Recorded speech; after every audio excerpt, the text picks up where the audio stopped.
Let's talk about the F word, that word that people don't like to talk about in everyday conversation. You know what I mean? Failure. Now, the interesting thing about failure, I want to share with you in this video, is how important failure is in our lives. You know, you can't have success without failure. But the thing is, you know, our system, you know, you learn this from school when I mean system, is designed to make us scared of failure. We're indoctrinated from an early age to avoid failure. So, for example, failing an exam is a real big deal, right? You know, it's a heartbreak for kids, and it's something that they have to go and explain to their parents. Why did you fail?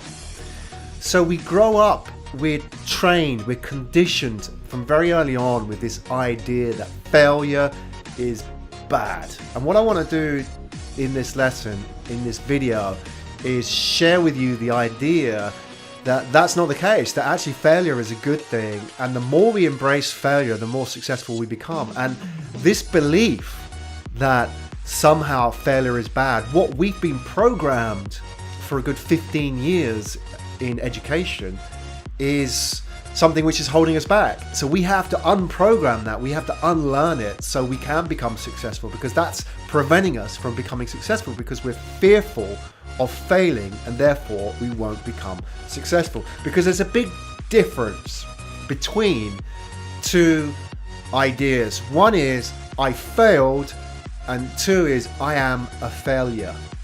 So if you're an entrepreneur, if you are any kind of successful person, if you are a sports person, you will soon learn that failing is an integral part of the process. But at no point do you consider failing to mean that you are a failure. But that's kind of what we learn at school, isn't it, right? We learn that to fail means we are failures ourselves. You know, we're the F minus, whatever it is. That means we are a failure. It's not our actions, but us, our person, our individual, our character, right? So I think it's really important to understand that failure isn't fatal. You know, we have to get into this mindset that if we're going to achieve our goals, we have to embrace failure. And failure really is an important part of the learning process. Like here, like learning a language. So I live in Japan. Obviously, I'm not Japanese by birth, so I've had to learn Japanese. I've also lived in Spain, so I've had to learn Spanish. So I understand the importance of learning a language for survival, right? But, you know, you can't learn a language unless you're willing to accept failure as part of that process. And this is really interesting. That's why if you compare, for example, children and adults when it comes to learning languages, why do adults take years and years and years, if ever a lifetime, to learn a language, whereas children in their natural environment can learn in months, if a year or 2 years, they can become fluent in a language, right? And one of the reasons is that if you would compare adults and children, adults are much more fearful of failure. But children, for example, are not fearful of making mistakes. They will go happily make mistakes, and that is how they learn. You know, when a child learns, it will say things like, I did went to the school. I did went to school. And then, you know, mum will correct her and say, you know, I went to the school. But an adult will be scared of saying something like making a mistake, an equivalent of that in another language, because they feel they look stupid. They don't want people to laugh at them. They understand the social implications of saying something like that in front of adults and so on. So children have no fear of failure compared to adults, and that is why it's so much easier for children to learn a language or any skill than it is for adults. It's nothing to do with the brain. I know we adults try to justify that and say, oh, well, you know, my brain's full, or children, you know, they have much more open, malleable, flexible brains. But the reality is much more social. The reality is that, you know, failure is an important part of the learning process. And we can see this with language, right? You know, look at how children learn anything. You know, even if you go right back pre-language, right? Pre-language, how a child learns to walk. You know, the child doesn't, a baby I'm talking about, a toddler, right? It doesn't get up, try and walk, fall over, and then the parents say, Don't ever do that again. Why did you do that? Which is what they would do if that child failed an exam, right? Rather than do that, say, oh, isn't that amazing? Look at it, he's trying to walk, she's trying to crawl, she's cruising, she's holding on to things, that kind of thing. And they give them encouragement, and they don't focus on the failures, right? They don't focus on, the fact she fell over. They focus on the fact she's making progress. And that's how we need to view ourselves as well. We need to treat ourselves with that kind of mindset if we want to achieve our goals. But the problem is that we have this society which has indoctrinated us with this fear of failure. So most people will happily trade the pain, the associated pain, the fear of failure for comfort. So they will never experience success. They would much rather be in that comfort zone and never ever experience either failure or success, because for them the pain of failure is so great that they would rather, numb the whole thing and become comfortable and eliminate success from their lives. And what they then do is they then justify that in their story. So, why were you not successful? Why did you not make a lot of money? Why did you not start a business? And they come out with all these kind of justifications, these rational justifications for why they didn't become successful. It's because I didn't know the right people, I didn't get good grades at school, I didn't have any money, I didn't have time, I got married, I was too female, all these kind of excuses which society tells us and we believe, and therefore we accept our position in that little bubble, that comfort zone. There's a saying here in Japan which is so true when it comes to failure and success. And it's something that I think about every day, and I see it in people, and I try not to be it. And that saying is, the frog who lives in the well never knows the sea. So we sometimes end up becoming that frog, and we voluntarily live in that well because it's comfortable, it's dark, it's safe, it's quiet, it's cold, nothing ever goes into the well. But life isn't about living in the well. Life is about getting out into the ocean, right? Knowing the ocean, getting out and experiencing it. And that is why we have to accept failure as a part of the process. So I want to talk about how you can minimize the pain of failure, especially if you're thinking about starting a business. I want to talk about how you can do that on a long-term basis, but also on a short-term basis, what you can practice. And there's something called rejection therapy, which I practice, which I found really powerful, and I think it's something that it's a hack which you can use yourselves on a daily basis. And it's that we're so scared of rejection. We're so scared of this situation, right? We're so scared of the woman turning around to us and the ground opening up and us being swallowed up in that hole. And this is equally applicable to women as well.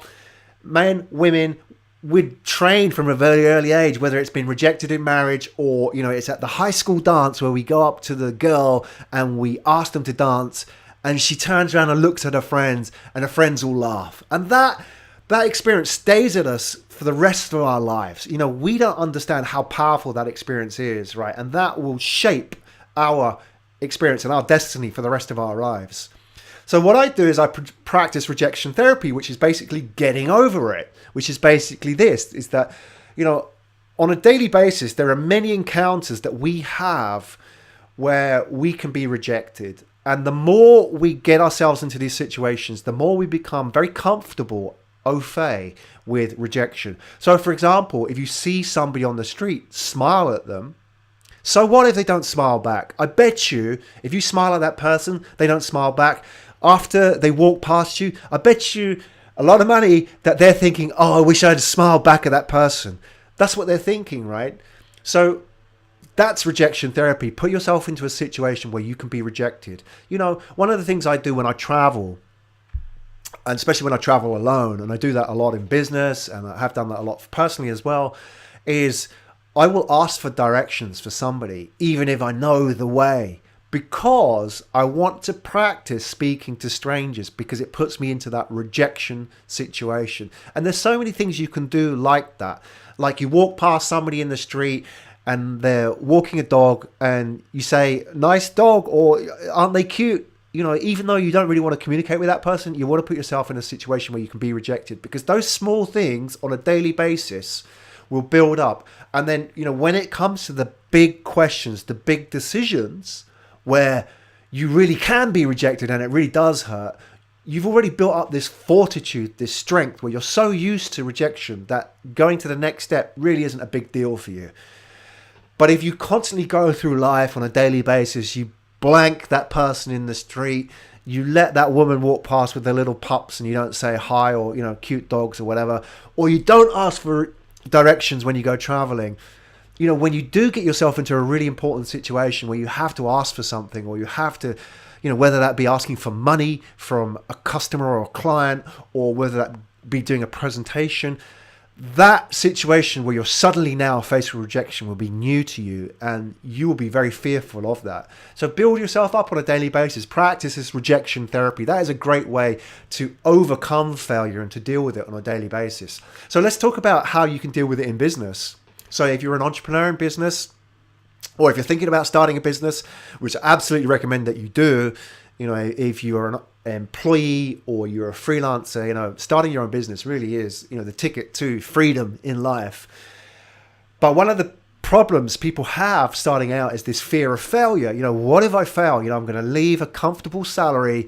Well, I know what I get at the end of the month. I know what I have to do. I know in a year's time I'll still have that job, etc., etc. You're leaving all that and you're stepping out into the unknown. There's ways you can minimize the pain of failure. And one of them is not to practice the waiting game. If you're starting a business, my advice to you would be, rather than wait months or years to launch your product, get out there and launch it as soon as possible. I'm talking days. You know, I have a course which is how to launch a business in 30 days on Udemy, which just goes to show that you can launch a business in 30 days, not 30 weeks or months, not 3 years, which is quite possible if you wait and wait and wait for the perfect time. The more you wait, the bigger the pain of failure, because the more time, the more money, the more heart, the more other people that you sink into that business, that when you launch it and it fails, the pain of that failure will be very big for you. So my suggestion is to launch fast. You know, if you launch that business in days and it fails, what do? Well, you still got time and money. You can launch it again. You can improve it. And that's what business is about. It's a learning process. The faster you can learn, the better you can become. So if you wait months or years for that process, you know, you don't have that kind of time. That is where, you know, failure becomes real and becomes something that can sink you. It can wreck your finances. It can wreck your personal life as well. So get it down to days, right? So I think here's another thing about failure is that, you know, one of okay, let me start again. One of the problems that us ambitious people have is that we set these big goals for ourselves, and, you know, I'm going to achieve this.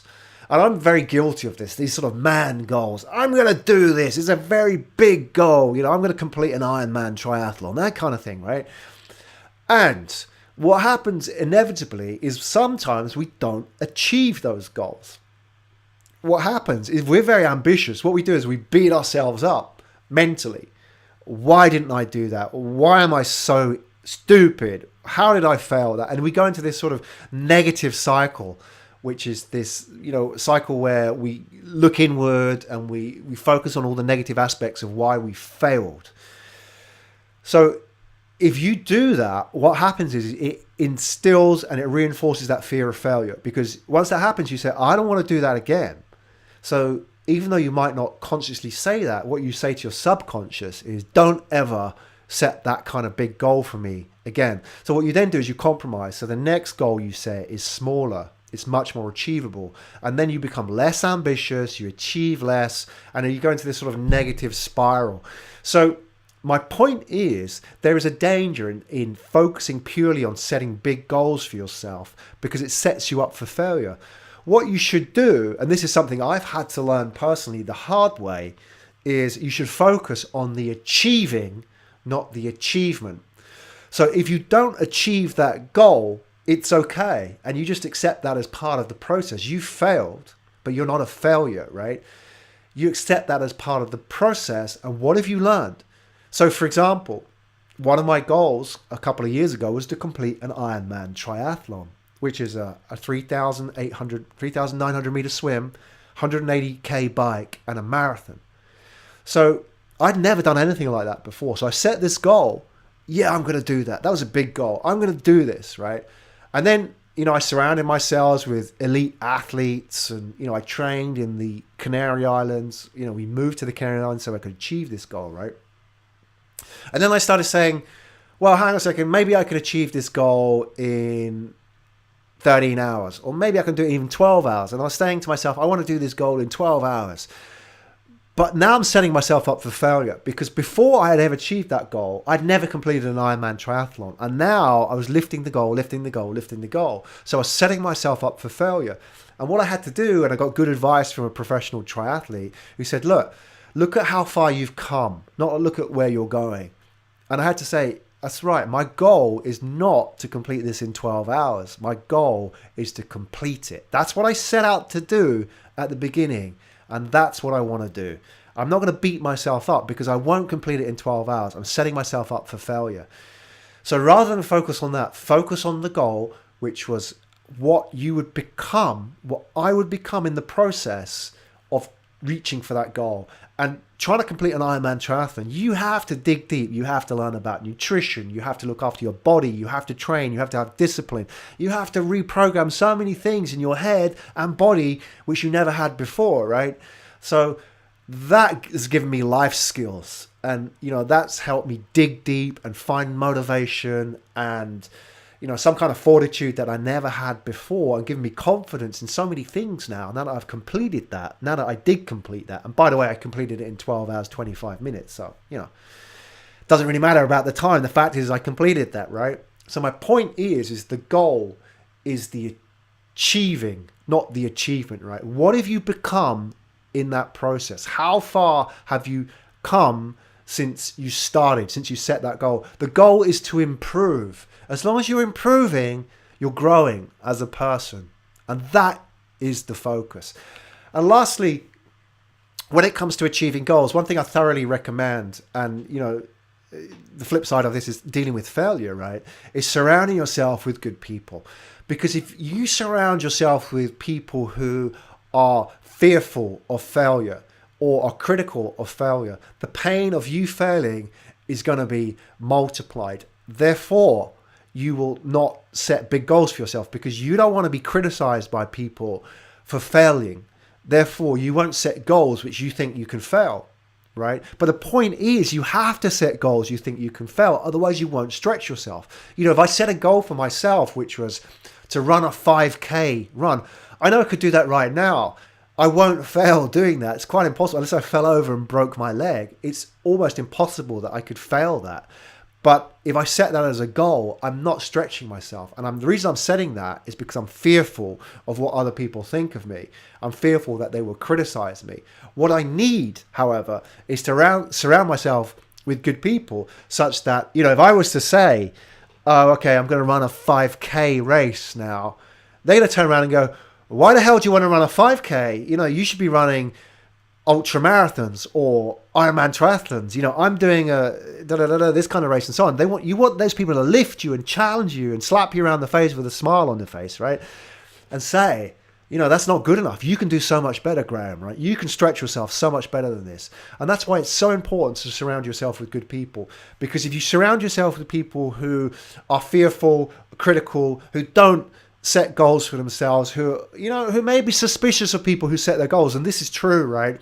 There are these people, and there are a lot of people, average normal people who have average normal jobs and live average normal lives, are very suspicious of people who talk about goals. If you say, I want to go and travel the world for 3 years, or I want to climb Island Peak in the Himalayas, or I want to go to Africa for a year, whatever it is, and they sort of look at you with a bit of suspicion, or they maybe not say anything supportive, that is doubling down on failure. Because what's going to happen is when you then decide to go to Africa for a year and you come back after 3 months for whatever reason, you know what they're going to say? I told you so.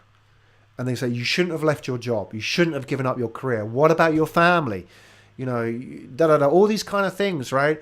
And therefore, the second time round, you want to say, okay, I'm not going to set that goal for myself again. I'm just going to go take a vacation with my family to South Africa for a week, right? Because that's so much easier.